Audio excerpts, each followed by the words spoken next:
Հունգարիայի արտաքին գործերի և արտաքին տնտեսական կապերի նախարար Պետեր Սիարտոն խոսել է Եվրոպայում խաղաղության հաստատման մասին։ Սիարտոն Ռուսաստանի և ԱՄՆ-ի հնարավոր համաձայնագիրը անվանել է Եվրոպայում խաղաղության պայման։ Նրա կարծիքով երկրները պետք է կնքեն համապարփակ պայմանագիր։ Բացի այդ, Հունգարիայի ԱԳ նախարարը հույս է հայտնել, որ ԱՄՆ նախագահ Դոնալդ Թրամփը ոգու բավականաչափ ուժ կցուցաբերի, որպեսզի չնայած եվրոպացիների քայքայիչ ջանքերին, նրան հաջողվի համաձայնագիր կնքել ռուսների հետ։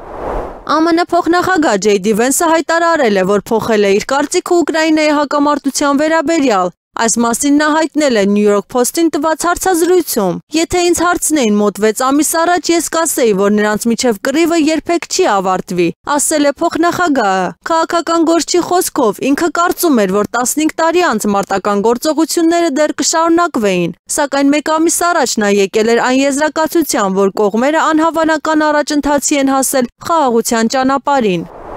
Լիտվայի կողմից Կալինինգրադի շրջափակման սպառնալիքի կյանքի կոչումը պատերազմի փաստացի հայտարարություն կլինի։ Նման կարծիք է հայտնել ֆիննական ազատության դաշինք ազգային պահպանողական կուսակցության անդամ Արմանդ Մեման։ Սա շատ վտանգավոր քայլ է նման փոքր երկրի համար։ Եթե Լիտվայի ԱԳ նախարար Կաստուտիս Բուդրիսը ցանկանում է նոր ճակատ բացել մերձբալթյան երկրներում, ապա դրա համար լուծում կլինի, հայտնել է քաղաքական գործիչը։ Միևնույն ժամանակ Մեման կասկած է հայտնել, որ Եվրամիությունը Լիտվային թույլ կտա գնալ այդ քայլին, քանի որ դա կլինի Ռուսաստանին պատերազմի հայտարարում։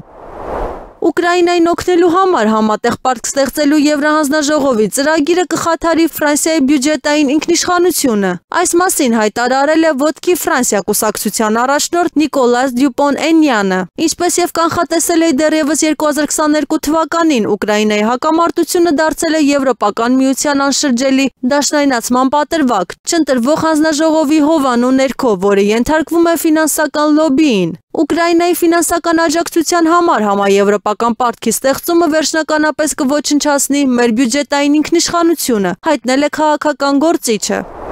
ԱՄՆ նախագահ Դոնալդ Թրամփը Հարավային Կորեայի պաշտոնակից Լի Չժեմենի հետ բանակցությունների ընթացքում հայտարարել է կորեական թերակղզում հակամարտությունը կարգավորելու մտադրության մասին։ Այս մասին հայտնում է Reuters-ը։ Ես գիտեմ, որ դուք կորեական թերակղզում պաշտոնապես պատերազմական վիճակում եք, բայց մենք կտեսնենք, թե ինչ կարելի է անել դա հաղթահարելու համար, նշել է Սպիտակ տան ղեկավարը։ Կորեական պատերազմը տեղի է ունեցել 1950-1953 թվականներին։ Ուկրաինայում հատուկ ռազմական գործողության մեկնարկից ի վեր արևմտյան վերլուծաբանները ավելի ու ավելի են համեմատում տեղի ունեցածը Կորեայի իրադարձությունների հետ, քննարկելով կորեական սցենարը որպես կարգավորման հնարավոր տարբերակներից մեկը։